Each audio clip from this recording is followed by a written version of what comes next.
இப்பொழுது நாம் பார்க்கவிருக்கும் தலைப்பு சோழ வளநாட்டின் சுந்தர தளிகள் 4 பற்றி பார்க்கவிருக்கின்றோம். அதற்கு முன்பாக ஒரு தளி என்றால் என்னவென்பதை முதலில் புரிந்து கொள்ள வேண்டும். ஒரு பொதுவான கட்டிடத்திற்கும் ஒரு வழிபாட்டு கட்டிடத்திற்கும் உண்டான வேறுபாடு என்ன என்பதை புரிந்து கொள்ள வேண்டும். இந்த தளிகளின் வழிபாட்டு முறை எந்த காலத்திலிருந்து தொடங்கி இருக்கலாம்? நம்முடைய நம்பிக்கைகளை பொறுத்தவரை பல யுகங்களாக நம்முடைய கோயில்கள் இருக்கின்றன என்பது நம்பிக்கைகள் ஒரு புறம் இருந்தாலும் கூட எப்பொழுது இந்த வழிபாடுகள் தொடங்கி இருக்கலாம் என்பதற்கு வரலாற்று ஆதாரங்கள் நமக்கு தேவையாக இருக்கின்றன. நம்முடைய நம்பிக்கைகள் ஒரு புறமும் ஆய்வுகள் ஒரு புறமும் என்று 2 புறமாக இருந்தாலும் கூட இப்பொழுது நாம் பார்க்க இருப்பது வரலாற்று ஆய்வாளர்கள் இந்த தளிகளின் வழிபாடு தொடர்பாக அவர்கள் கொடுத்திருக்கக்கூடிய தரவுகள் என்னென்ன, எப்பொழுது இந்த தளிகள் அல்லது கோயில்கள் அல்லது வழிபாட்டு இடங்கள் எப்பொழுது முதல் வழிபாட்டில் இருக்கின்றன, அவற்றின் வளர்ச்சி எப்படி இருக்கிறது என்பதை பார்த்துவிட்டு செம்மாந்திருந்த ஆட்சியான சோழர்களின் ஆட்சியிலே எடுப்பிக்க பெற்ற மிக சுந்தர தளிகளான 4 தளிகளை பற்றி இப்பொழுது பார்க்கலாம் என்று இருக்கிறோம். அதுதான் இந்த உரையின் ஒரு மிக முக்கியமான நோக்கமாக அமைந்திருக்கிறது. ஆக வழிபாட்டு கட்டிடங்கள் அல்லது தளிகள் அல்லது கோயில்களின் உருவாக்கம் எப்படி அமைந்திருந்தது, அதன் வளர்ச்சி எப்படி அமைந்திருந்தது என்று ஒரு அறிமுக உரையை பார்த்துவிட்டு அதற்கு பிறகு சோழர்தம் தளிகளை பற்றி பார்க்க வேண்டும்.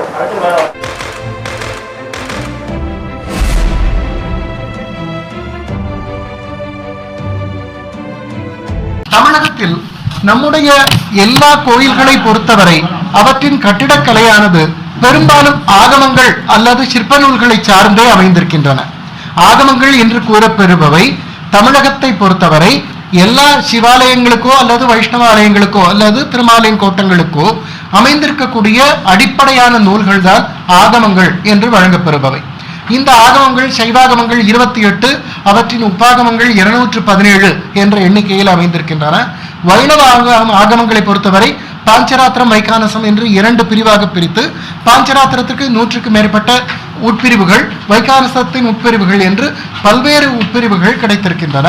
இவற்றுள் இதுவரை வெளிவந்தது மிகவும் 20% மட்டுமே வெளிவந்திருக்கிறது. இந்த ஆகமங்களில்தான் கோயிலின் உட்பகுதி என்ன, அதன் கருத்தாக்கம் என்ன என்கின்ற கருத்தானது உட்பொதிந்து கிடக்கிறது. ஒரு கோயிலை கட்டிடமாக வெறுமனை பார்ப்பது என்பது ஒரு சாதாரண ஒருவர் அங்கங்களை எப்படி பார்த்து வர்ணிக்கிறாரோ அதனை போன்றுதான் அமைந்திருக்கும். ஆகமங்களின் கருத்தாக்கத்தை உள்வாங்கி கொண்டு பிறகு ஒரு கோயிலை பார்க்கும் போதுதான் அதனுடைய கருத்தாக்கம் எப்படிப்பட்டது, அதனுடைய உள்ளார்ந்த அர்த்தம் என்ன, அதன் பொருள் என்ன என்பது விளங்கும்.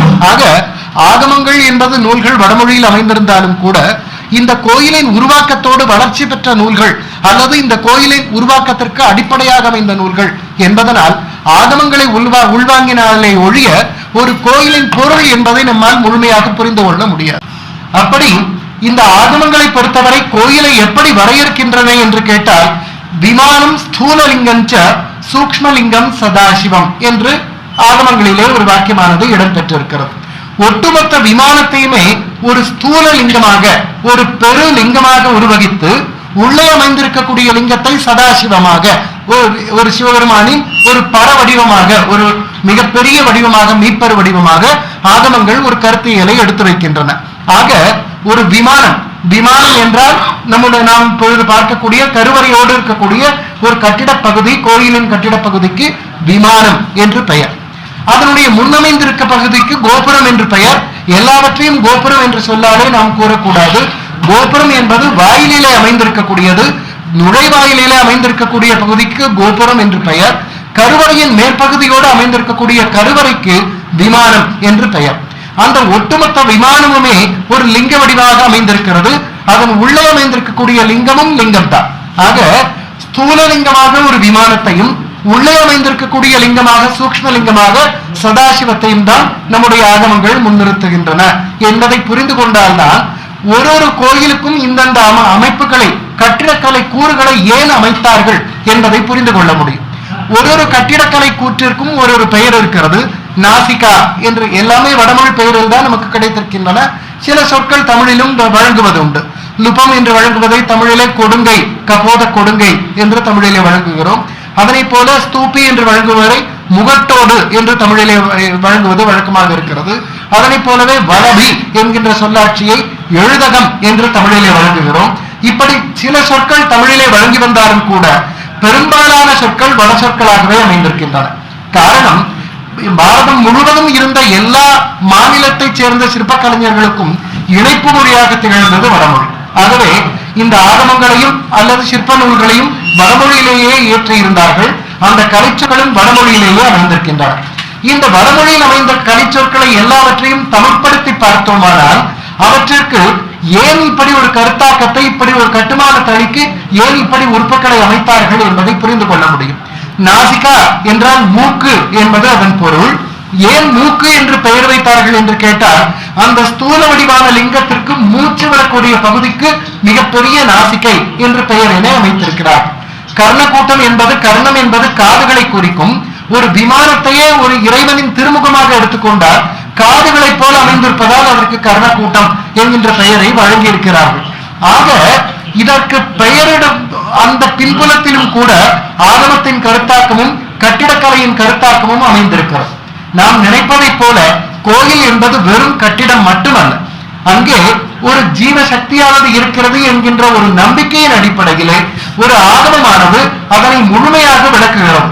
எங்கே இதனுடைய சக்தி அமைந்திருக்கும், எப்படி அமைந்திருக்கும், எங்கெங்கே என்னென்ன அங்கங்களை அமைக்க வேண்டும் என்கின்ற தகவலை அமைத்திருக்கிறார்கள். ஆகவே ஆகம கருத்துக்களை உள்வாங்கிக் கொண்டால், சிற்பசாஸ்திரங்களிலே ஒரு கோயில் என்றால் என்னவென்று அதனுடைய விளக்கங்களை உள்வாங்கிக் கொண்டால் மட்டுமே அதனுடைய உறுப்புகளின் விளக்கங்களை நம்மால் உணர்ந்து கொள்ள முடியும். அல்லையே நாசிகா என்றால் மூக்கு, எதற்காக இதற்கு மூக்கு என்று பெயர் வைத்தார்கள், கர்ணக்கூட்டம் என்று எதற்காக பெயர் வைத்தார்கள் என்று அதனை பற்றிய உள்வாங்கல் இல்லாமல் ஒரு கட்டிடத்தின் உறுப்பு என்கின்ற வகையிலே பார்த்து கொண்டே சென்றோமானால் அதனுடைய உள்ளார்ந்த தத்துவமோ அல்லது அதன் உட்பொருளோ நமக்கு புரியாமல் போகலாம். ஆகவேதான் ஆகமங்கள் மற்றும் சிற்ப நூல்களின் தேவை இங்கே நமக்கு ஒரு கட்டிடக்கலையை புரிந்து கொள்வதிலே தேவையாக அமைந்திருக்கிறது. அடுத்து, இந்த கட்டிடக்கலையானது எப்பொழுது முதல் தொடங்கி இருக்கலாம் என்று பார்க்க போனால், வேத காலத்திலிருந்தே இருந்தது பற்றி பல்வேறு சான்றுகளை தர முடியும். ரிக்வேதத்திலே 1000 கதவுகள் அமைந்திருக்கக்கூடிய ஒரு கட்டிடத்தை பற்றிய தகவலானது ரிக்வேதத்திலே இடம்பெற்றிருக்கிறது. ரிக்வேதத்தினுடைய காலமானது 3200 வருடங்களுக்கு முற்பட்டது என்று மேக்ஸ் மூலர் அதனுடைய காலத்தை கணித்திருக்கிறார். நம்முடைய அறிஞர்கள் அதனை காட்டிலும் 2000 வருடங்கள் பழமையானது, ஆக 5000 வருடங்கள் பழமையானது ரிக்வேதம் என்று அதனுடைய காலத்தை கணித்திருக்கிறார்கள். அப்பொழுதே 1000 கதவுகள் இருந்த ஒரு கட்டிடம் அமைந்திருந்ததை பற்றி ரிக்வேதம் குறிப்பிடுவதை பார்க்க முடியும். ஆக அப்படி ஒரு கட்டிடத்தை பற்றிய ஒரு சிந்தனையாவது, அதனை பற்றிய ஒரு எண்ணமாவது, எண்ணோட்டமாவது அப்பொழுது இருந்திருப்பதை நம்மால் உணர்ந்து கொள்ள முடிகிறது. அதனை போலவே ரிக்வேதத்தில் உள்ள பல மந்திரங்கள் கட்டிடங்களை பற்றியும் நகரங்களை பற்றியும் 100 இரும்பினாலான நகரங்களை திவோதாசன் என்பவனுக்கு இந்திரன் கொடுத்தான் என்று ஒரு மந்திரமானது குறிப்பிடுகிறது. ஆக இரும்பினாலே ஏதோ ஒரு வகையான கட்டிடத்தை அமைக்க முடியும் என்கின்ற ஒரு குறிப்பு, அது புராணம் சார்ந்ததா கொடுத்தாரா இல்லையா என்று அதனுடைய ஆராய்ச்சி எல்லாம் வேறு பக்கம். ஆனால் இப்படி ஒரு கட்டிடத்தை பற்றிய குறிப்பு வேதங்களிலே இடம்பெற்றிருக்கிறது என்பது நம்முடைய ஒரு முடிவாக எடுத்துக்கொள்ள முடியும். பொதுவாகவே வேத காலத்திலே மூர்த்தி வழிபாடு, அதாவது விக்கிரக ஆராதனை அல்லது உருவ வழிபாடு இல்லை என்பதுதான் பல்வேறு அறிஞர்களின் கருத்தாக அமைந்திருக்கிறது. இதற்கு மாற்றாக மூர்த்தி வழிபாடும், அதாவது உருவ வழிபாடும் வேத காலத்திலேயே இருந்தது என்பதற்கும் பல்வேறு சான்றுகளை ஒரு சாரார் தருகின்றார்கள். 10 பசுக்களை கொடுத்து என்னுடைய இந்திரனை வாங்க யார் தயாராக இருக்கிறார் என்று கேட்கும்படியாக ரிக்வேதத்திலே ஒரு மந்திரம் அமைந்திருக்கிறது. ஆக என்னுடைய இந்திரன் என்று குறிப்பிடப்படுவது இந்திரனுடைய உருவம் என்று ஒரு சாரார் வாதிடுகிறார்கள். ஆக உருவ வழிபாட்டிற்கு வேத காலத்திலிருந்தே குறிப்புகள் இருந்திருக்கின்றன என்பதற்கு இது ஒரு எடுத்துக்காட்டாக அமைந்திருக்கிறது. இதனை தவிர பொய்யுமு 5ஆம் நூற்றாண்டு, அதாவது 2500 வருடங்கள் பழமை வாய்ந்த கிரகிய சூத்திரங்கள் என்பது வேதங்களை எப்பொழுது வீட்டிலே எப்படி பயன்படுத்த வேண்டும் என்கின்ற விதிமுறைகளை தரக்கூடிய சூத்திரங்கள். அந்த கிரகிய சூத்திரங்களிலே 14 இடங்களிலே தேவகுலம், அதாவது கோயில் என்ற குறிப்பை கொண்டிருக்கிறது. இந்த தேவகுலம் என்கின்ற சொல்தான் கோயில் என்ற சொல்லிற்கு மிக பழமையான சொல். இந்த தேவகுலம் என்கின்ற சொல் தமிழ்நாட்டிலும் பயன்படுத்தி இருப்பதை காணலாம். வாசுதேவனார் தேவகுலம் என்று பூலாங்குறிச்சி கல்வெட்டிலே தேவகுலம் என்கின்ற சொல்லாட்சியானது இடம்பெறுகிறது. கந்தசேனம் சேவித்த தேவகுலம் என்று தேவகுலம் என்கின்ற சொல்லாட்சியானது வல்லன் குடவரையிலே இடம்பெறுகிறது. ஆக தேவகுலம் என்கின்ற சொல் கிரகிய சூத்திரங்களிலே பயன்பட்டிருக்கிறது. அந்த சொல்லாட்சியை தமிழ்நாடு வரையிலும் பயன்பட்டிருப்பதை காணலாம். இவற்றின் காலம் பொய்யுமு 5 3ஆம் நூற்றாண்டை சேர்ந்ததாக கருதப்படுகிறது. நடுவிலே தேவகுலம் வருமானால் அவற்றை பலம் வந்து செல்ல வேண்டும் என்று தேவகுலத்திலே நுழையும் போது கால்களை கழுவிக்கொண்டுதான் உள்ளே நுழைய வேண்டும் என்று, நகரத்திலே ஏதாவது அதர்மம் நிகழுமானால் தேவகுலத்திலே இருக்கக்கூடிய உருவங்கள் கண்ணீர் வடிக்கும் என்று, இப்படி பல்வேறு குறிப்புகள் இந்த கிரக சூத்திரங்களிலே இடம்பெற்றிருக்கின்றன. இவற்றின் காலம் 2500 வருடங்கள் பழமையானவை. ஆக இப்படி கோயில் கட்டும் முறைகளோ அல்லது வழிபாட்டு இடங்களோ பௌத்தர்களையும் ஜெயினர்களையும் பார்த்துத்தான் இவர்கள் வடிவமைத்தார்கள் என்பதற்கு எவ்விதமான ஆதாரமும் கிடையாது. மாறாக ஸ்தூபங்கள் யாவையும் வேதத்திலிருந்தே பௌத்தர்களும் ஜெயினர்களும் எடுத்துக்கொண்டிருக்கிறார்கள் என்பதற்கான ஆதாரங்களை காட்ட முடியும். விஷ்ணோஹு ஸ்தூபோசி என்கின்ற ஒரு மந்திரமானது யஜுர்வேதத்திலே இடம்பெற்றிருக்கிறது. விஷ்ணுவிற்கு ஸ்தூபமாக நீ அமைந்திருக்கிறார் என்று விஷ்ணுவுக்கு ஸ்தூபம் அமைக்கும் வகையை யஜுர்வேதம் குறிப்பிடுகிறது. அதனை போலவே அக்னியின் ஸ்தூபமானது ஆதாய முட்டும் அளவுக்கு அமைந்திருக்கிறது என்று மற்றொரு மந்திரமானது குறிப்பிடுகிறது. ஆக வேத காலத்தில் தொடங்கி ஸ்தூபம் என்று குறிப்பிடக்கூடிய ஒரு கட்டிட வகையானது இருந்தது. அது பிறகு பௌத்தர்களால் எடுத்துக்கொள்ளப்பெற்றது என்பதுதான் உண்மையை தவிர, இப்படிப்பட்ட இது கிருஷ்ணதேவராய் போன்ற பல்வேறு ஆய்வாளர்களும் கூட விருட்ச சைத்தியங்கள் என்று பௌத்தர்கள் குறிப்பிடும் மரத்தின் கீழான வழிபாடு போன்ற வழிபாடுகளும் கூட வைதிக வழிபாட்டிலிருந்தே எடுத்துக்கொள்ள பெற்றிருக்கின்றன. விருட்ச சைத்தியங்கள் என்ற பெயரிலே பௌத்தத்திலே எடுத்தாள பெற்றிருக்கின்றன என்று குறிப்பிடுகிறார். ஆகவே கோயில்களின் உருவாக்கமோ அல்லது ஸ்தூபங்களின் உருவாக்கமோ பௌத்த ஜெயினர்களை பார்த்து வைதிக வழிபாட்டிலே வந்தவை என்பது முற்றிலும் மாறானது. இந்த வழிபாட்டிலிருந்துதான் பௌத்தர்களும் ஜெயினர்களும் பெற்றுக்கொண்டார்கள் என்பதுதான் முடிவான முடிவு. அசோகரின் கிர்னார் கல்வெட்டிலே பல்வேறு படிமங்கள் இருந்தவை பற்றியும், திருவிழாக்களை பற்றியும், தேர் போன்ற வாகனங்கள் இழுத்துச் செல்லப்பட்டதை பற்றியும் குறிப்பானது நமக்கு கிடைக்கிறது. அங்கே நெருப்பு வளையங்களை சுற்றுவது, பல்வேறு விதமான வேடிக்கைகளை காட்டுவது என்று தேர் திருவிழா அந்த கல்வெட்டிலே பதிவாகி இருக்கிறது. அசோகனுடைய காலத்திலே அது ஒரு பௌத்த திருவிழாவாக இருப்பதற்கு எந்த விதமான வாய்ப்பும் இல்லை. ஆக ஒரு வைதிக வழிபாடு தேர் திருவிழாவானது நிகழ்ந்தேறி இருக்கிறது என்று கிர்னார் கல்வெட்டிலிருந்து தெரிய வருகிறது. ஆக கோயில்கள் அத்துணை பழமை வாய்ந்தவை, தேர் திருவிழாக்களும் அத்துணை பழமை வாய்ந்தவை என்பது இதன் மூலம் நமக்கு அறிய கிடக்கிறது. இதனை தவிர சுங்கர்களுடைய காலத்திலே, அதாவது கிமு 2ஆம் நூற்றாண்டிலே கூட அப்பொழுது இருந்து கிடைத்திருக்கக்கூடிய கற்பலகைகளிலே அப்போது இருந்த தேவகுலங்கள் அல்லது கோயில்கள் எப்படி அமைந்திருக்கலாம் என்பதை நாம் உணர்ந்து கொள்ளத்தக்க வகையிலே நமக்கு சில கற்பலகைகள் கிடைத்திருக்கின்றன. அந்த கற்பலகைகளை கொண்டு கோயில் என்றால் மிக பிரம்மாண்டமாக இப்படித்தான் அமைந்திருக்க வேண்டும் என்று எங்கேயும் கிடையாது. வாஸ்து விநியாச விதி என்ற ஒரு விதி ஆகமங்களிலும் சிற்ப நூல்களிலும் கொடுக்கப்பட்டிருக்கிறது. அதாவது ஒரு கோயிலுக்கான பகுதி அல்லது ஒரு கட்டிடத்திற்கான பகுதியை இத்துணை சதுரங்களாக பகுத்து அந்த சதுரங்களிலே கோயில்களிலே எங்கெங்கே என்னென்ன உருவ அமைப்பு வர வேண்டும், எங்கெங்கே எதற்காக ஒதுக்க வேண்டும், கருவறை எங்கே அமைக்க வேண்டும், அதற்கான திருச்சுற்று மாளிகை எங்கே அமைக்க வேண்டும் என்பதற்கான விதியை வாஸ்து விநியாச விதி, வாஸ்து மண்டல விநியாச விதி என்று வழங்குவார்கள். அந்த வாஸ்து மண்டல விநியாச விதியிலே 1க்கு 1 சதுரம் அதிலே தொடங்கி கிட்டத்தட்ட ஒரு 12க்கு 12 வகையிலான சதுரம் வகையிலே நமக்கு செல்கிறது. ஆக ஒரு தேவகுலம் என்பது மீட்டர் அமைப்பாக இருக்க வேண்டும் என்கின்ற அமைப்பை என்கின்ற ஒரு தேவையே இல்லை. ஒரு மரத்தடியிலே ஒரு சிறு படிமம், அதை சுற்றி ஒரு வேலி, இவ்வளவு அமைந்திருந்தாலே அது ஒரு தேவகுலம் தான். ஆக இத்தகைய தேவகுலங்கள் 2000 வருடங்களுக்கு முன்பும் கூட நம்முடைய நாட்டிலே இருந்தன என்பதற்கு சுங்கர்கால கற்பலகைகள் நமக்கு எடுத்துக்காட்டாக அமைந்திருக்கின்றன. எடுத்துக்காட்டாக இந்த கற்பலகையை பாருங்கள். மரத்தடியிலே ஒரு சிவலிங்கம், சுற்றி ஒரு வேலி, இருபுறமும் மாலை போடுவர்களுக்கு கிண்ணறர்கள். இப்படி ஒரு கற்பலகை, சுங்கர் காலத்து கற்பலகை நமக்கு கிடைத்திருக்கிறது. இப்படித்தான் 2000 வருடங்களுக்கு முன்பு நம்முடைய கோயில்கள் அமைந்திருந்தன என்பதற்கு இது ஒரு எடுத்துக்காட்டாக திகழ்கிறது. இதனை போலவே பொதியில் என்று சங்க இலக்கியங்கள் குறிப்பிடும் அமைப்பும் இதனை போன்ற அமைப்பாக இருப்பதற்கு வாய்ப்புகள் இருக்கின்றன. பொதியில் அல்லது மன்று என்று குறிப்பிடப்படுகிற பகுதி இந்த கோயிலாகத்தான் இருக்க வேண்டும் என்கின்ற கட்டாயம் இல்லை. ஆனால் இந்த கோயிலாக இருப்பதற்கு வாய்ப்புகள் அதிகம் என்று கருதப்படுகிறது. இதனை போலவே மரங்களின் அடியிலே வழிபாடும் சங்க இலக்கியங்களிலே குறிப்பிடப்பெற்றிருக்கிறது. புற்றுக்களின் வழிபாடும் சங்க இலக்கியங்களிலே குறிப்பிடப்பெற்றிருக்கிறது. ஆக சங்ககாலம் தொட்டே இத்தகைய மரத்தின் அடியிலான ஒரு உருவ வழிபாடு ஒரு கோயிலாக கருதப்பெற்றது என்று 2000 வருடங்களுக்கு மேலாக இத்தகைய வழிபாடு தொடர்ந்து இருப்பதை நம்மால் உணர்ந்து கொள்ள முடியும். அதனை போலவே பெரிய புராணத்திலே கண்ணப்ப நாயனார் வழிபட்ட அந்த லிங்கத்தை குறிப்பிடும் அமைப்பும் இதனை போன்ற மரத்தின் கீழே ஒரு லிங்கமாக அமைந்திருந்த அமைப்பாக நம்மால் கருத இயல்கிறது. ஆக மரத்தின் கீழே ஒரு லிங்கம் அல்லது ஒரு உருவத்தை அமைத்து அதனை சுற்றி ஒரு வேலையை போன்ற அமைப்பு தான் 2000 வருடங்களுக்கு முன்பாக இருந்தது. அது பெருகி பெருகி பல்கி பெருகி இத்தகைய மீட்பர் அமைப்பாக இன்று மாறியிருக்கிறது என்று கருதுவதற்கு இடம் இருக்கிறது. ஆக தேவகுலங்கள் அல்லது கோயில்கள் என்று கருதப்பெறக்கூடிய இந்த தளிகள் 2500 வருடங்களாக நம்முடைய நாட்டிலே இருந்து வருகின்றன என்பதற்கு மிக சிறந்த எடுத்துக்காட்டுகளாக இவற்றை நாம் கொள்ளலாம். இதை தவிர யௌதேயர்கள் என்கின்ற ஒரு அரச பரம்பரையினர் இன்றைய பஞ்சாப் ஹிமாச்சல் பிரதேச பகுதியை ஒட்டி ஆண்டவர்கள். அவர்களுடைய காசிகள் வெளியிட பெற்றிருக்கின்றன. அவர்களுடைய காசிகளும் பொய்மும் 3 2 அல்லது 1 வகைகளாக தீர்மானிக்க பெற்றிருக்கிறது. அவர்களுடைய காசுகளிலே பல்வேறு விதமான கோயில்களின் அமைப்புகளும் இடம்பெற்றிருக்கின்றன.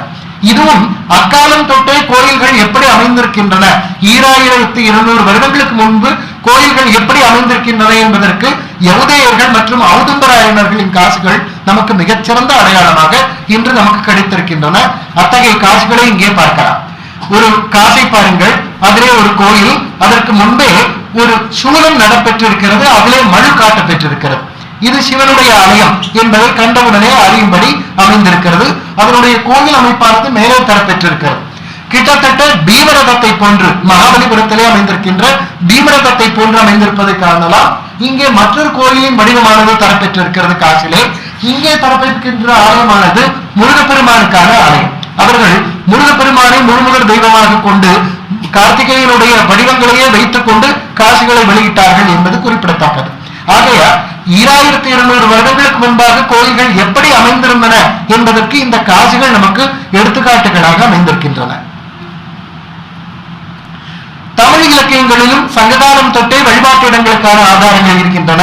பொதியில் முதலிய குறிப்புகளும் அகநானூற்றிலே இடம்பெற்றிருக்கக்கூடிய எழுதணி கடவுள் என்கின்ற குறிப்பு, அதாவது கடவுளின் வடிவங்களை எழுதி வழிபட்டார்கள் என்று எழுதணி கடவுள் என்ற குறிப்பு அகநானூற்றில் கிடைப்பதிலிருந்து அதன் மூலம் நம்மால் அறிய முடிகிறது. அதனை போலவே பாண்டியர் காலத்து காசு ஒன்று இங்கே கிடைத்திருக்கிறது. அங்கே மேலே பார்த்தால் ஒரு கோயிலின் வடிவமானது இடம்பெற்றிருக்க காணலாம். ஆக சங்ககால பாண்டியர் காலம் தொட்டு தமிழகத்திலேயும் கோயில்கள் எப்படி அமைந்திருந்தன என்பதற்கு இந்த காசு நமக்கு எடுத்துக்காட்டாக அமைந்திருக்கிறது. இதன் காலம் கிபி 1. பூலங்குறிச்சி கல்வெட்டிலும் கூட வல்லம் குடவரை கல்வெட்டிலும் தேவகுலம் என்ற சொல்லாட்சியை தொடர்ந்து வந்திருப்பது இங்கே குறிப்பிடத்தக்கது. இதனை தவிர கற்றிரு கோயில், கல் மண்டபம் போன்ற சொல்லாட்சிகளும் குடவரை கோயில்களிலே நமக்கு கிடைத்திருக்கின்றன. ஆனாலும் தேவகுலம் என்கின்ற சொல்லாட்சியானது பல்லவர்தம் முன்புள்ள செப்பேடுகளிலும் அதற்கு பின்பு வந்த குடவரை கல்வெட்டுகளிலும் தொடர்ந்து வந்திருப்பது குறிப்பிடத்தக்கது. வடமொழியில் தெய்வ வழிபாட்டிடங்கள் பிராசாதம் என்று கூறப்பெறுகின்றன. பிராசாதம் என்றால் ஒரு விமானத்தை உள்ளடக்கிய முழு கோயிலுக்கு பிராசாதம் என்று வடமொழியிலே பெயர். அரசர்களின் கோயிலுக்கும் தேவர்களின் கோயிலுக்கும் பிராசாதம் என்கின்ற பெயர் அமைந்திருக்கிறது என்று வடமொழி குறிப்பிடுகிறது. அஜிதாகமம் என்கின்ற ஆகமமானது கையால் அளந்து கட்டப்பெறக்கூடிய ஒரு கோயிலுக்கு பிராசாதம் என்று, கை என்றால் முழம், ஒரு முழத்தால் அளந்து, அதாவது ஒரு தச்சு முழத்தால் அளந்து கட்டக்கூடிய ஒரு கோயிலுக்கு பிராசாதம் என்று பெயர் என்று அஜிதாகமம் இதன் இலக்கணத்தை தருகிறது. முக்கிய கருவறை விமானம் என்று வழங்கப்பெறுகிறது. இது 6 அங்கங்களை உடையது. ஒரு விமானத்திற்கு 6 அங்கங்கள் அமைந்திருக்கும். கீழே அதிஷ்டானம் என்கின்ற ஒரு அங்கமானது அமைந்திருக்கும். அதற்கு மேலே பாதவர்க்கம் அல்லது பித்தி என்கின்ற அங்கமானது அமைந்திருக்கும். அதற்கு மேலே கபோத வர்க்கம் என்கின்ற கூரை பகுதியானது அமைந்திருக்கும். அதற்கு மேலே கிரீவா என்கின்ற கழுத்து பகுதி, அதற்கு மேலே சிகரம் என்று கூறப்பெறுகிற தலைப்பகுதி, அதற்கு மேலே ஸ்தூபி என்று வழங்கப்பெறுகிற உச்சி பகுதி. இந்த 6 அங்கங்களை உடையது ஒரு விமானம் என்று ஷடங்கம் என்று விமானத்தை குறிப்பிடுவார்கள். 6 அங்கங்களை உடையது ஒரு விமானம் என்று குறிப்பிடப்பெறுகிறது. ஆனால் காமிகாகமத்திலே 8 அங்கங்கள் குறிப்பிடப்பெற்றிருக்கின்றன. அவற்றுள் இந்த 6 அங்கங்களை தவிர மேலே ஒரு ஆமலகம், ஒரு நெல்லிக்காயை போன்ற ஒரு சிகர பகுதியும் அதற்கு மேலே ஒரு சூலத்தையும் அமைக்கலாம் என்று 2 பகுதிகளை அதிகமாக தருகிறது. இதற்கான எடுத்துக்காட்டு ஒன்று ஸ்ரீசைலம் கோயிலிலே மேலே சூலம் அமைக்க பெற்றிருப்பதை காணலாம். ஸ்தூபிக்கு மேலாக ஒரு சூலம் அமைப்பது இது உத்கல தேசத்திலே, அதாவது இன்றைக்கு ஒடியா என்று ஒடிசா என்று வழங்கக்கூடிய பகுதிகளிலே மேலே சூலம் முதலானவற்றை அமைத்திருப்பதை காணலாம். அதற்கான இலக்கணம் காமிகாகமத்திலே இடம்பெற்றிருப்பதையும் காணலாம். இந்த அங்கங்கள் யாவையுமே கூட ஈசனின் உடல் அவயவங்களோடு ஒத்தமைந்திருக்கின்றன. ஒரு விமானம் என்பது அமர்ந்திருப்பதை போன்ற ஒரு அமைப்போடு ஒத்த அமைவது. அந்த ஒப்பீட்டை இங்கே பார்க்கலாம். இங்கே பாருங்கள், ஒரு விமானம், கீழே அதிஷ்டானம், அது அவருடைய கால் பகுதிக்கு சமானமானது. மேலே அமைந்திருக்கின்ற அந்த பாதவர்க்கம் அல்லது பித்தி என்று வழங்குகின்ற பகுதியானது அவருடைய இடைவலது வரையிலே அமைந்திருக்கக்கூடியது. இந்த கபோதம் என்கின்ற அந்த கொடுங்கை பகுதியானது, கூரை பகுதியானது அவருடைய தோலுக்கு இணையானது. மேலே இருக்கக்கூடிய கிரீவா என்கின்ற பகுதியானது அவருடைய கழுத்தாக அமைந்திருப்பது. சிகரம் என்பது அவருடைய தலைக்கு இணையானது. அதற்கு மேலே இருக்கக்கூடிய அவர்களுடைய ஜடையானது ஸ்தூபியோடு ஒத்தமைவது. இப்படித்தான் விமானங்களை சிவபெருமானின் வடிவமாகவே கண்டிருக்கிறார்கள் என்பதற்கு இதற்கு ஆகம பிரமாணமும் இருக்கிறது. ஒரு விமானத்தை சிவனின் வடிவமாக எப்படி பார்க்க வேண்டும், அதற்கு ஏன் பதவர்க்கம் என்று பெயரளித்தார்கள் என்று கேட்டால், காலிலிருந்து அவருடைய இடைவரை அமைந்திருக்கக்கூடிய பகுதி, ஆகவேதான் பாதவர்க்கம். அதில் இடம்பெற்றிருக்கின்ற பாதங்களை கொண்டு பாதவர்க்கம் என்று பெயர் இருந்தாலும் இறைவனுடைய பாதமாக அமைந்திருப்பதால் அதற்கு பாதவர்க்கம் என்கின்ற பெயரானது அமைந்திருக்கிறது என்பதை காணலாம். ஆக அதிஷ்டானம் என்பது அவருடைய பீட்டமாக, பாதவர்க்கம் என்பது அவருடைய கால் பகுதியாக, இப்படி ஒவ்வொரு அங்கமாக இறைவனுடைய அங்கமாகவே இவற்றை அமைத்திருக்கிறார்கள் என்பதை நம்மால் பார்க்க முடியும். இவற்றுள் ஒரு அங்கமாக பிறகு பார்க்கலாம். அதனை போலவே ஒரு விமானம் முழுமையும் இறைவனின் படுத்திருப்பதை போன்ற ஒரு பகுதியும் ஒரு பகுதிக்கு இணையாக அமைந்திருக்கின்றன என்பதையும் ஆகமங்கள் குறிப்பிடுகின்றன. தலைப்பகுதியாக மூல விமானமானது அமைந்திருக்கிறது. அதனுடைய அர்த்த மண்டபமானது அவருடைய நெஞ்சு வரையிலே மகா மண்டபம், அதற்கு பிறகு அமையக்கூடிய நந்தி பீட்டம், பலிபீட்டம், துவஜஸ்தம்பம், கோபுரம் ஆகிய பகுதிகள் ஒரு இறைவனின் பகுதிகளாக எப்படி அமைந்திருக்கின்றன என்பதை விளக்கக்கூடிய ஓவியம் இது. இதை தவிர இந்த பிராசாதங்களை, அதாவது கோயில்களை 3 பிரிவுகளாக பிரித்திருக்கிறார்கள். நாகரம், திராவிடம், பேசரம் என்கின்ற 3 பிரிவுகளாக பிரித்திருக்கிறார்கள். சதுரமாக சதுரம் அல்லது செவ்வகமாக அமைந்திருக்கக்கூடிய எல்லா பகுதிகளும் நாகரம் என்று வழங்கப்படும். வட்டம் அல்லது நீள்வட்டம் அல்லது கஜபிருஷ்டமாக அமைந்திருக்கக்கூடிய எல்லா விமானங்களும் பேசரம் என்று வழங்கப்படும். இவை இல்லாமல் 6 பட்டையாக 8 பட்டையாக அமைந்திருக்கக்கூடிய எல்லா விமானங்களும் திராவிடம் என்று வழங்கப்படும். இப்படி 3 விதமாக பிரித்திருக்கிறார்கள். சதுரம் அல்லது செவ்வகமாக அமைந்திருக்கக்கூடிய விமானங்கள் எல்லாம் நாகரம் என்ற பெயரிலேயும், 8 பட்டை அல்லது 6 பட்டை முதலிய பட்டைகளோடு அமைந்திருக்கக்கூடிய விமானங்கள் திராவிடம் என்றும், வட்டமாக நீள்வட்டமாக கஜபிருஷ்டமாக அமைந்திருக்கக்கூடிய விமானங்கள் யாவும் பேசரம் என்கின்ற பிரிவிலும் பிரித்திருக்கிறார்கள். காமிகாகமம் இதனோடு சேர்த்து காலிங்கம், வராட்டம், சார்வதேசிகம் என்று 3 விதங்களை குறிப்பிடுகிறது. அது தமிழ்நாட்டிலே வழக்கில் இல்லை என்பதால் அவற்றை விட்டுவிடலாம். காமிகாகமத்திலே 6 விதங்கள் குறிப்பிடப்பட்டிருக்கின்றன. அவற்றுள் இந்த வகைகள் நம் தமிழ்நாட்டிலே வழக்கில் இல்லை. தமிழ்நாட்டிலே 3 வகைகள் மட்டுமே அடங்கியிருக்கின்றன. சதுரம் அல்லது செவ்வகமாக அமைந்திருக்கக்கூடிய விமானங்கள் அவை நாகரம் என்று வழங்கப்பெறும். 8 பட்டை அல்லது 6 பட்டையாக அமைந்திருக்கக்கூடிய விமானங்கள் திராவிடம் என்று வழங்கப்பெறும். வட்டம், நீள்வட்டம், கஜபிருஷ்டம் முதலிய விமானங்கள் பேசரம் என்று வழங்கப்பெறும் என்பதை புரிந்து கொள்ள வேண்டும். தீப்தாகமம் மட்டுமே முழுவதுமாக உச்சியிலிருந்து கீழ் வரை 4 பட்டையாக அல்லது செவ்வகமாக அமைந்திருந்தால் மட்டுமே அது நாகரம் என்றும், முழுவதுமாக வட்டமாக அமைந்திருந்தால் அது பேசரம் என்றும், முழுவதுமாகவே 8 பட்டைகள் அல்லது 6 பட்டைகள் கொண்டிருந்தால் அது திராவிடம் என்றும் வரையறுக்கிறது. மற்ற ஆகமங்கள் அல்லது சிற்ப நூல்களை பொறுத்தவரை அதனுடைய சிகர பகுதியை பொறுத்தே அதனுடைய பெயர். கீழிருந்து 4 பட்டையாக அமைந்திருந்தாலும் கூட அதனுடைய சிகர பகுதி 8 பட்டையாக இருந்தால் அதற்கு திராவிடம் என்று பெயர். கீழிருந்து 4 பட்டையாக அமைந்திருந்து மேலே அதனுடைய சிகரமானது வட்டமாக அமைந்திருந்தால் அதற்கு வேசரம் என்று பெயர் என்று மற்றைய நூல்கள் குறிப்பிடும் போது, தீப்தாகமம் மட்டுமே முழுவதுமாக 4 பட்டையாக, முழுவதுமாக 8 பட்டையாக அமைந்திருந்தால் மட்டுமே அந்த பெயர் என்று குறிப்பிடுகிறது. ஆக இதன்படி பார்த்தால் நம்முடைய தஞ்சை பெரிய கோவிலிலே கீழிருந்து ஆரம்பித்து சிகரம் வரை இருக்கக்கூடிய பகுதிகள் 4 பட்டையாக அமைந்திருக்கிறது. அதனுடைய சிகரமானது 8 பட்டையாக அமைந்திருக்கிறது. ஆக அது ஒரு திராவிட விமானம். இந்த 3 பிரிவுகளிலே அது அமைவது திராவிடம் என்கின்ற பகுதியிலே என்ற வேறுபாட்டிலே அமையக்கூடியது. காரணம் சிகரம் 8 பட்டையாக அமைந்திருப்பதால். ஆனால் தீப்தாகமத்தை பொறுத்தவரை அது திராவிட நாகர கலப்பு என்று குறிப்பிட வேண்டும். ஆக தீப்தாகமத்தை பொறுத்தவரை கலப்பு விமானம் என்று குறிப்பிட வேண்டும். பொதுவாக மற்ற நூல்களை பார்க்கும்போது அது முழுவதும் திராவிட விமானம் என்கின்ற ஒரு வரையறைக்குள்ளே அடங்கும் என்பதை புரிந்து கொள்ள வேண்டும். இங்கே பாருங்கள், முழுவதுமாக ஒரு திராவிட ஒரு நாகர விமானம் 4 பட்டையாக சதுரமாக கீழிருந்து பாருங்கள், 4 பட்டை, 4 புறங்களிலும் 4 பட்டை, சிகரமும் 4 பட்டையாக அமைந்திருக்கிறது, மேலே ஸ்தூபி அமைந்திருக்கிறது. முழுவதும் 4 பட்டையாக அமைந்திருக்கக்கூடிய நாகர விமானத்திற்கான எடுத்துக்காட்டு இது. திருப்பணம்.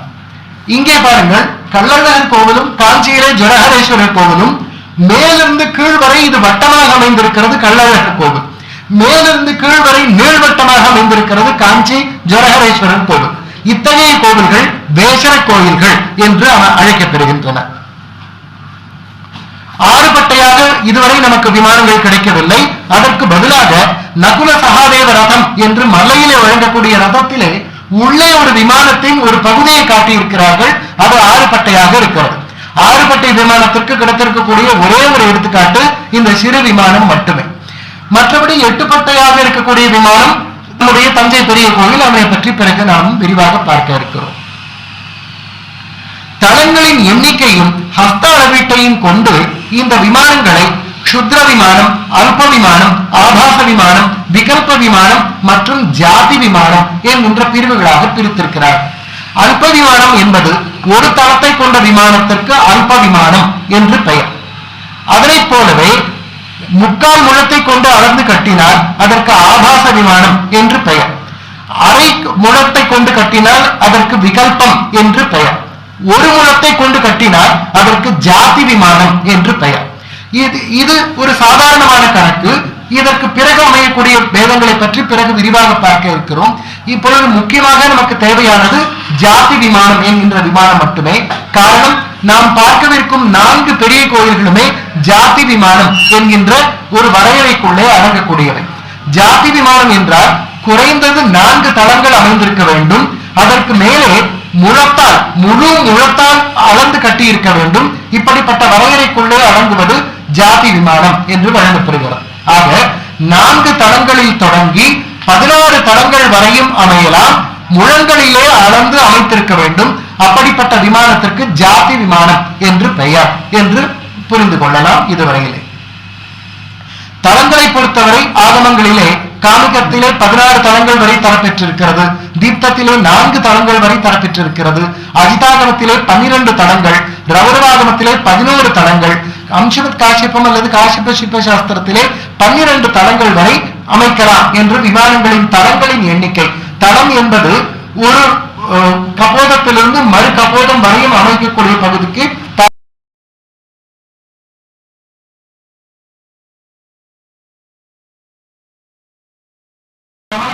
அதிஷ்டானங்களிலே 64 வகையான அதிஷ்டானங்கள் கூறப்பெற்றிருக்கின்றன. அவற்றுள் மிக முக்கியமானது 4 வகையான அதிஷ்டானம்.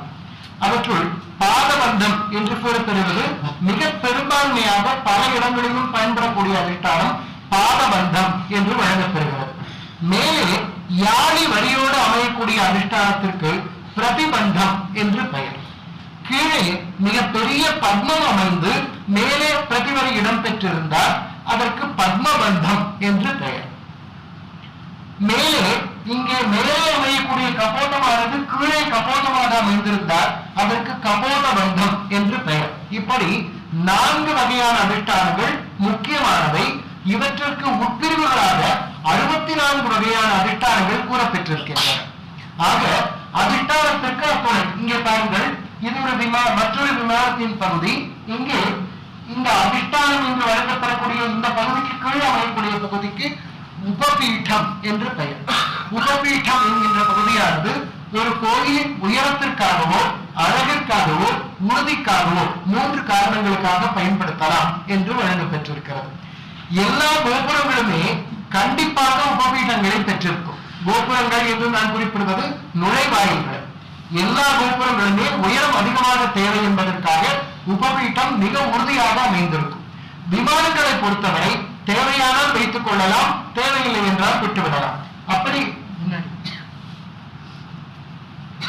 அப்படி அமைந்திருக்கக்கூடிய உபபீடத்தை இங்கே பார்த்துக் கொண்டிருக்கிறோம்.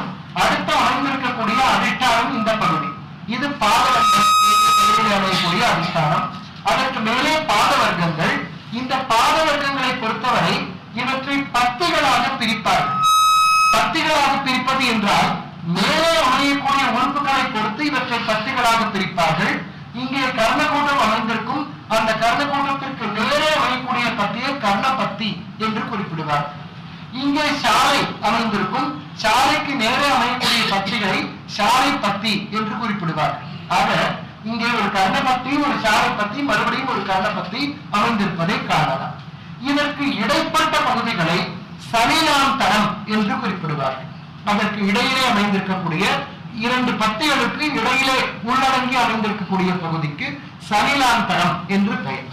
பொதுவாக இந்த பத்திகள் ஒழுங்கு பெற்று, வெளியே ஒழுங்கு பெற்று, பிதுக்கம் என் போன்ற சொற்களை எல்லாம் பயன்படுத்தக்கூடாது.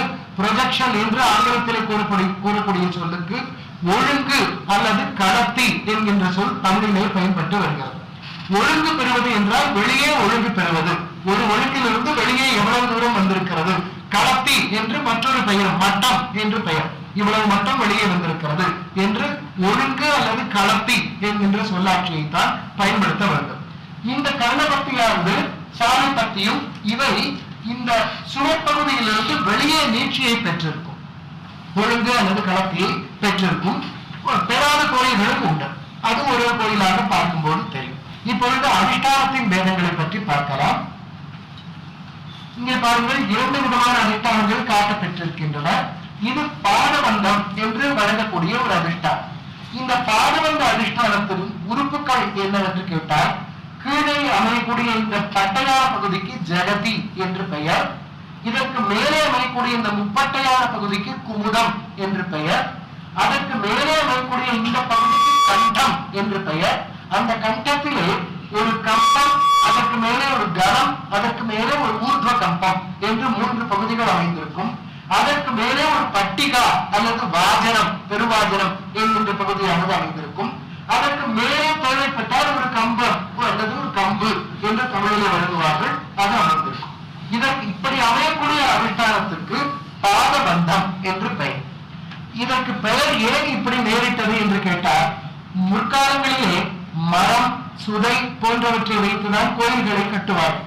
அப்படி மரங்களை கால்களாக நடும்போது அவற்றை சுற்றி கட்டக்கூடிய அந்த கட்டுமானம், அந்த பாதம் என்பது அந்த கால்கள், தூண்கள், அந்த தூண்களை சுற்றி கட்டுவதால் பாதபந்தம் என்கின்ற பெயரானது நேரிட்டது. இந்த பாதபந்தம் தான் எல்லா வகையான அதிஷ்டானங்களுக்கும் தாயானது. இதுதான் மூலமானது. இதன் பிரிவுகளாகத்தான் மற்ற அதிஷ்டானங்களை கொள்ள வேண்டும். மிக பழமையானதும் எல்லாவற்றிற்கும் மூத்தமானதாக அமையக்கூடியது இந்த அதிஷ்டானம் தான். இப்படி அமையக்கூடிய அதிஷ்டானத்திற்கு பாதபந்த அதிஷ்டானம் என்று பெயர். இங்கே பார்ப்பது சுந்தராம்புஜம் என்று வழங்கக்கூடிய பத்மபந்த அதிஷ்டானத்தின் ஒரு வகை. இங்கே கீழே பாருங்கள், ஒரு மிகப்பெரிய தாமரையானது அமைந்திருக்கிறது. இதற்கு மகாபத்மம் என்று பெயர். மிகப்பெரிய தாமரை. அதற்கு மேலே ஒரு சிறு கம்பு ஒன்று கொடுத்து மேலே ஒரு சிறு தாமரை பகுதி, ஒரு வட்ட வடிவமான குமுதம். இந்த பகுதிக்கு குமுதம் என்று பெயர். இங்கே முப்பட்டையான குமுதத்தை பார்த்தோம். இங்கே வட்ட வடிவமாக விருத்த குமுதத்தை பார்க்கலாம். அதற்கு மேலே கீழ் நோக்கிய தாமரை ஒன்று, அதற்கு மேலே கண்டப்பகுதி, ஒரு கம்பு, ஒரு கரம், ஒரு கம்பு என்று அமைந்திருக்கிறது.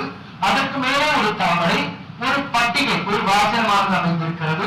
அதற்கு மேலே ஒரு தாமரை, அதற்கு மேலே ஒரு கம்பு என்று இப்படி அமைந்திருக்கக்கூடிய இந்த அதிஷ்டானத்திற்கு சுந்தராம்புஜம் என்று பெயர். இது பத்மபந்தத்தின் ஒரு வகை. இந்த பட்டிகைக்கு பதிலாக யாழிவரி இடம் பெற்றிருந்தால் இதற்கு பத்மபந்தம் என்றே பெயர். யாழிவரிக்கு பதிலாக இந்த பட்டிகை அமைந்திருந்தால் இதற்கு சுந்தராம்புஜம் என்று அதனுடைய உட்பிரிவுகளில் ஒன்றாக கொள்ளலாம். இது பாதபந்த அதிஷ்டானத்தின் எடுத்துக்காட்டு. காஞ்சி கைலாசநாதர் கோயிலில் இருந்து கீழே பாருங்கள், ஜெகதி, மேலே முப்பட்டை குமுதம், அதற்கு மேலே கண்டம், அந்த கண்டத்திலே நடுவிலே பிரிவுகள் கண்ட பாதங்கள். அதாவது மேலிருந்து சொருகக்கூடிய காலானது பாதமானது கண்டப்பகுதியிலே தெரியும் மரத்திலே இருக்கும்போது, அதனால் அதற்கு கண்டபாதம் என்று பெயரிட்டார்கள். முற்கால சோழர்கள் காலத்திலும் சற்றே பிற்கால சோழர்கள் காலத்திலும் இந்த கண்டபாதத்திலே பல வகையான குறுஞ்சிற்பங்கள் இடம்பெற்றிருப்பதை பார்க்க முடியும். பல இடங்களிலே குறுஞ்சிற்பங்கள் இங்கே அமைந்திருக்கும் கண்டபாத சிற்பங்கள் என்கின்ற பெயரில். அதற்கு மேலே வாகனம் அல்லது பட்டிகா அமைந்திருக்கிறது. இது பாதவந்த அதிஷ்டானத்தின் எடுத்துக்காட்டு. இங்கே பாருங்கள், இங்கே ஒரு நல்ல ஒரு பிரதிபந்த அதிஷ்டானமானது அமைந்திருக்கிறது. கீழே ஒரு ஜெகதி, ஒரு விருத்த குமுதம், ஒரு யானை வரிசையானது அமைந்திருக்கிறது. இது ஒரு நல்ல பிரதிபந்த அதிஷ்டானத்திற்கு ஒரு எடுத்துக்காட்டாக அமைந்தது. இது பத்ம புஷ்கலம் என்று வழங்கப்படக்கூடிய பத்மபந்தத்தினுடைய ஒரு வகை.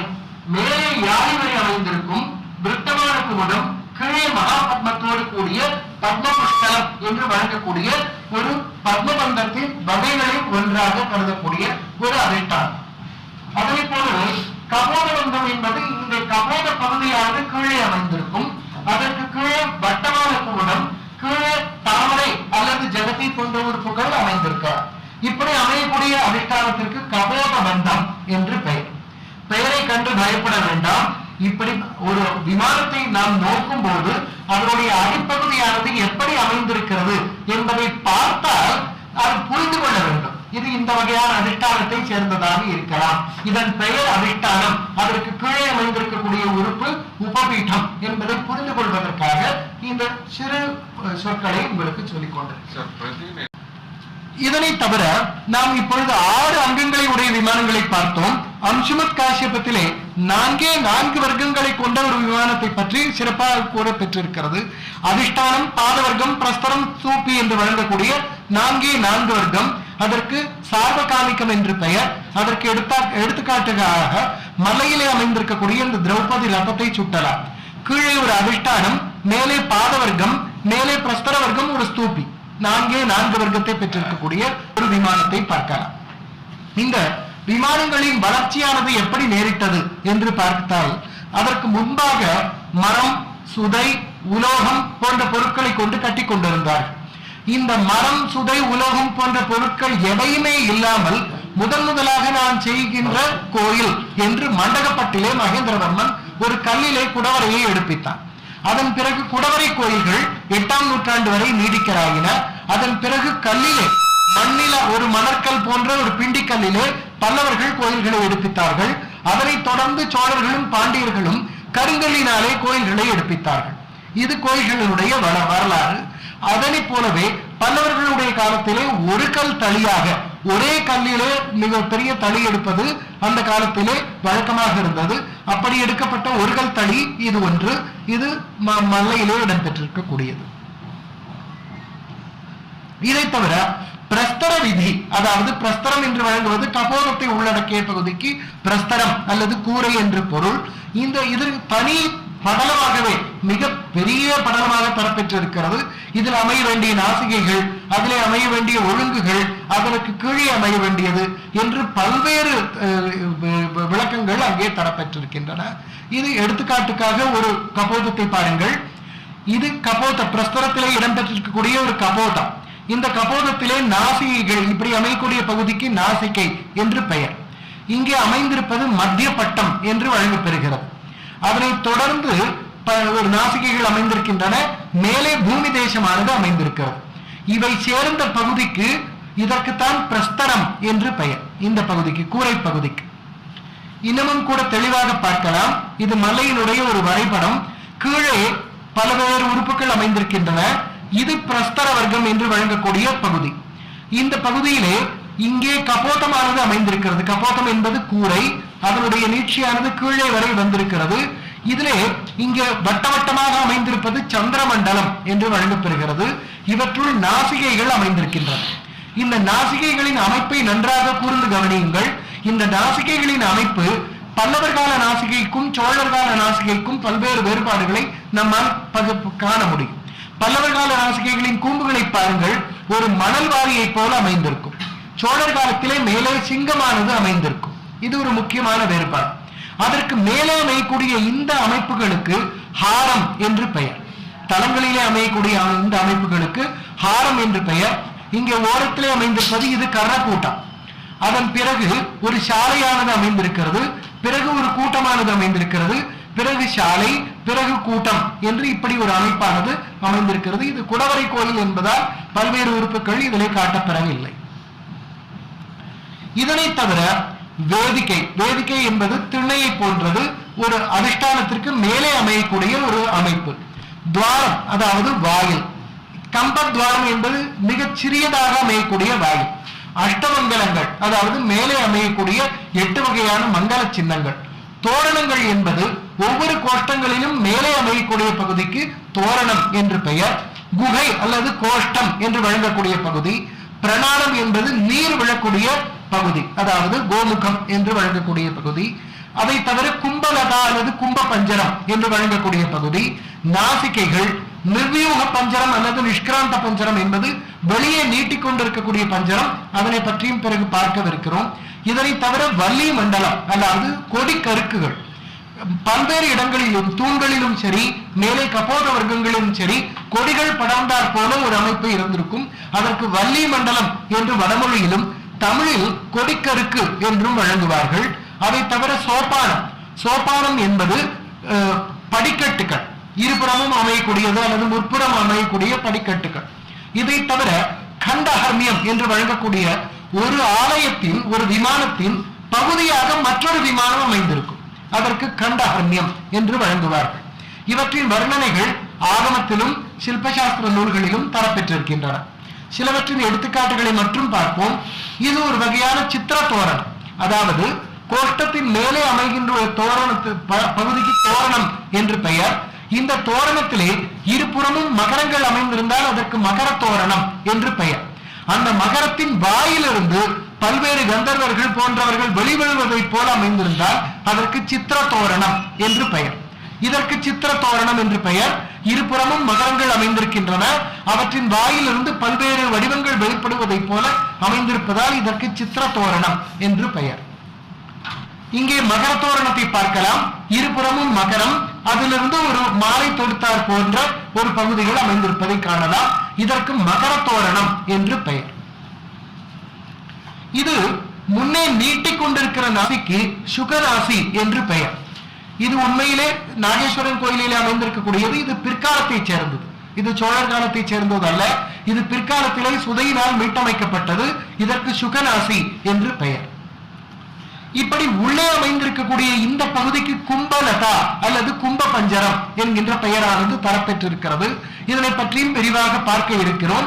கீழே ஒரு கும்பமானது அமைந்திருக்கும், அதன் இருபுறத்திலுமே ஒரு கொடியை போன்ற அமைப்பு, மேலே ஒரு விருத்தஸ்புடிதம் அல்லது ஒரு பாதத்தை போன்ற அமைப்பு, அதற்கு தலைப்பாக ஒரு கூட்டங்களானது அமைந்திருக்கும். இதற்கு கும்ப பஞ்சரம் என்று பெயர். இப்படி வெளியே நீட்டிக் கொண்டிருக்கக்கூடிய இத்தகைய பஞ்சரத்திற்கு நிர்வியூக பஞ்சரம் என்று பெயர் அல்லது நிஷ்கிராந்த பஞ்சரம் என்று பெயர். இந்த பஞ்சரம் கபோதத்திலே முடிவடைந்தால் அதற்கு கபோத பஞ்சரம் என்று பெயரானது தரப்பெற்றிருக்கிறது. இது சோபானம் அதாவது படிக்கட்டு. படிக்கட்டின் இந்த விளிம்பிலே யானையானது அமைந்திருந்தால் அதற்கு ஹஸ்தி ஹஸ்த சோபானம் அதாவது துளைக்கை படி, யானையினுடைய கையை போன்ற அமைந்திருக்கக்கூடிய படி. இதற்கு களிறு படி என்று தமிழிலே வழங்குவார்கள். மாணிக்கவாசக பெருமான் அதிலே உட்கார்ந்து எழுதியதாலே ஒரு நூலுக்கே களிறுபாடியார் என்று பெயரே நேரிட்டது. இதற்கு களிறுபடி என்று தமிழிலே வழங்குவார்கள். ஹஸ்தி ஹஸ்த சோபானம் என்பது வடமொழியிலே இதற்கு பெயர். படிக்கட்டின் இருபுறத்திலே அமைகின்றவற்றை வைத்து அதற்கான பெயரானது இடம்பெறும். இங்கே கண்டஹர்மியமானது காஞ்சி கைலாசநாதர் கோயிலிருந்து வழங்க பெற்றிருக்கிறது. ஒரு மூல விமானத்தின் பகுதியாக விமானங்கள் அமைந்திருக்கின்றன. மூல விமானம், அதன் அங்கமாக ஒரு முழு விமானம் அமைந்திருக்கும், அதற்குள் ஒரு கருவறையானது அமைந்திருக்கும். அதற்கு கண்டஹர்மியம் என்று பெயர். இது பாருங்கள், நாசிகைகள், மிக பெரிய நாசிகை, அதிலே கருக்குகள் இடம் பெற்றிருக்கின்றன, வள்ளி மண்டலம் அல்லது கொடிக்கருக்குகள். இந்த பகுதிக்கு ஓஷ்டம் என்று பெயர். இது தலை போல அமைந்திருக்கிறது, இது உதடு போல அமைந்திருப்பதால் இதற்கு ஓஷ்டம் என்று பெயர். இது கபோதம் இல்லை, இதற்கு ஓஷ்டம் என்று பெயர். இது முழுவதும் சிகரம், அதற்கு மேலே பத்மமானது அமைந்திருக்கும், அந்த பத்மத்திற்கு மேலே ஸ்தூபியானது அமைந்திருக்கும். இதை தவிர விருத்தஸ்புடிதம், விருத்தஸ்பாடிதம் போன்ற பல்வேறு அலங்கார உறுப்புகளும் கூட ஆகமங்களிலும் சிற்ப நூல்களிலும் குறிப்பிட பெற்றிருக்கின்றன. ஒரு எடுத்துக்காட்டு பார்க்கலாம். இங்கே புஞ்சையிலே இடம்பெற்றிருக்கக்கூடிய ஒரு விருத்தஸ்புடிதம், ஒரு சிறு நாசி கோஷ்டத்துக்குள்ளே ஒரு விருத்தஸ்புடிதமானது இடம்பெற்றிருக்கிறது. பூரிக்கட்டையை போல உருளையாக அமைகின்ற பகுதிக்குத்தான் விருத்தஸ்புடிதம் என்று பெயர். அத்தகைய பகுதிகளை ஒரு 9ஆம் நூற்றாண்டு அல்லது 10ஆம் நூற்றாண்டு வரையிலே இருக்கக்கூடிய கோயில்களிலே காண முடியும். அதற்கு பிறகு அருகிவிட்டது விருத்தஸ்புடிதம் என்று வழங்கக்கூடிய பகுதி. 12ஆம் நூற்றாண்டிலே மேலை கடம்பூரிலே மற்றும் பார்க்க முடியும். அதற்கு பிறகு விருத்தஸ்புடிதமானது எங்கும். மாளிகை, மாளிகை என்பது திருச்சுற்றை மாளிகை என்று பொருள். பல்வேறு மாளிகைகளின் இலக்கணங்கள் ஆகமங்களிலே இடம்பெற்றிருக்கின்றன. பத்ம மாளிகை, லாங்கல மாளிகை போன்ற திருச்சுற்று மாளிகைகளுக்கு பல்வேறு பெயர்கள் தரப்பெற்றிருக்கின்றன. இவற்றுள் பத்ம மாளிகை என்பது இப்படி அமைந்திருக்கும். அதாவது சிறு சிறு விமானங்களை கொண்டே ஒரு முழு மாளிகை சுற்றானது அமைந்திருக்கும். அதற்கு பத்ம மாளிகை என்று பெயர். அதாவது ஒரு மாளிகை சுற்று, ஒரு திருச்சுற்று, அது சிறு சிறு விமானங்களை கொண்டு அமைந்திருந்தால் அதற்கு பத்ம மாளிகை என்று பெயர். இது திருவிடைமருதூரில் அமைந்திருக்கக்கூடிய பத்ம மாளிகை. காஞ்சி கைலாசநாதர் கோயிலில் அமைந்திருக்கக்கூடிய பத்ம மாளிகையை இங்கே காணலாம். சிறு சிறு விமானங்களை கொண்டே ஒரு முழு மாளிகை சுற்று. இதை தவிர கோபுரங்களை பொறுத்தவரை துவார சோபை, துவாரசாலா, துவார ஹர்மியம், துவார பிராசாதம், துவார கோபுரம் ஆகியவை வழக்கத்தில் கூறப்பெற்றிருக்கின்றன. ஒரே ஒரு தளம் அமைந்திருந்தால் துவார சோபை என்று பெயர். துவாரசாலை என்பது 2 தளங்களை கொண்டது. துவார ஹர்மியம் என்பது 3 தளங்களை கொண்டது. துவார பிராசாதம் என்பது 4 தளங்களை கொண்டது. 5 அல்லது அதற்கு மேற்பட்ட அமைந்திருந்தால் அதற்கு கோபுரம், துவார கோபுரம் அல்லது மகா கோபுரம் என்று பெயர். இது இப்படி கோபுரங்களை வகைப்படுத்தியிருக்கிறார்கள். ராஜகோபுரம் என்று வழங்குவதெல்லாம் பிற்காலத்து பெயர். அது கிருஷ்ணதேவராயர் எடுப்பித்ததால் ராயகோபுரம் அல்லது ராஜகோபுரம் என்று பெயர் ஏற்பட்டு அதே நிலைத்து விட்டது. உண்மையில் துவார கோபுரம் என்கின்ற சொல்லாட்சி தான் சிற்ப நூல்களிலே நமக்கு காண கிடைக்கிறது. காட்டுகின்றேன். கைலாசநாதர் கோவிலிலே துவார சோபை ஒரே ஒரு தளத்தை பெற்றிருக்கிறது. இங்கே பார்த்தால் தெரியும். இது நுழைவு வாயில், ஒரே ஒரு தளம் மட்டும்தான் இடம்பெற்றிருக்கிறது. இதற்கு துவார சோபை என்று பெயர். இது துவாரசாலை 2 தளங்களை பெற்றிருக்கிறது. இன்னும் துவார ஹர்மியம், துவார பிராசாதம் போன்றவை 3 தளங்கள் பெற்றவை, 4 தளங்கள் பெற்றவை. துவார கோபுரம் என்பது 5 தளங்களை பெற்றிருக்கிறது. ஒரு விமானம் அல்லது கோபுரத்தின் தளங்களை எப்படி எண்ணுவது என்று கேட்டால், இந்த ஓரத்திலே இருக்கக்கூடிய கர்ணக்கூடங்கள் எத்தனை என்று எண்ணுங்கள். அதோடு ஒன்றை கூட்டிக் கொண்டால் எத்துணை தளங்கள் என்று கிடைத்துவிடும். இதுதான் ஒரு விமானத்தின் தளங்களை எண்ணக்கூடிய பகுதி. எத்துணை தளங்கள், ஒரு தளத்திற்கும் ஒரு கர்ணக்கூட்டம் இடம்பெற்றிருக்கும். கர்ணக்கூடங்களை கூட்டினால் ஒரு எண்ணிக்கை கிடைக்கும். அதோடு ஆதி தளத்தையும் சேர்த்துக் கொள்வதால் ஒன்றை கூட்டினால் எத்துணை தளமோ அத்துணை கிடைத்துவிடும். ஆனால் கிரீவத்திலே கர்ணக்கூட்டம் இருக்கக்கூடாது. இருந்தால் ஒன்று கூட்டாமல் அத்துணையும் சேர்த்து நமக்கு அது தளமாக கிடைக்கும். இனி சோழவள நாட்டின் சுந்தர தளிகள் 4 பெரிய கோயில்களை பற்றி பார்க்கலாம். இதற்கு படங்களை கொடுத்து உதவியவர்கள் தென்முங்கு சதாசிவம் அவர்கள், கோபு அவர்கள், திருமதி உமாருத்ரன் அவர்கள், அரவிந்த் வெங்கட்ராமன் அவர்கள், ஸ்ரீமதி அவர்கள் மற்றும் இணையத்திலிருந்து எடுத்த படங்கள். முதலிலே தஞ்சை பெரிய கோவில்.